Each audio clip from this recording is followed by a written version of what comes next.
ఏం చేయడానికి మీరంతా, నేను ఇలాగే మాట్లాడతాను, మీరంతా కలుసుకుంటా, నేను ఇట్లాగే మాట్లాడతాను, ఏమనుకోబాకండి. అందుకే నేను మీకు చెప్పాను, ఒక అన్నగా, ఒక తమ్ముడుగా, ఒక కొడుకు అనుకోండి.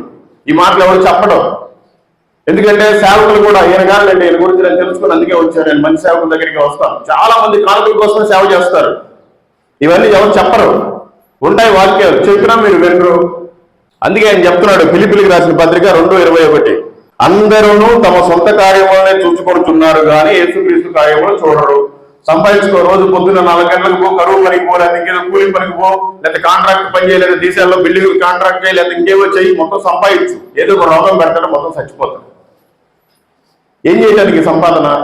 ఈ రోజు చనిపోతే నీ భార్య కానీ, నీ పిల్లలు కానీ, నీ భర్త కానీ, నీ ఆస్తులు కానీ, నీ బంధువులు కానీ ఏమి రావు. నువ్వు కట్టుకున్న చీర, నువ్వు వేసుకున్న చొక్కా కూడా ఇక్కడ వదిలేసి వెళ్ళిపోవాలి.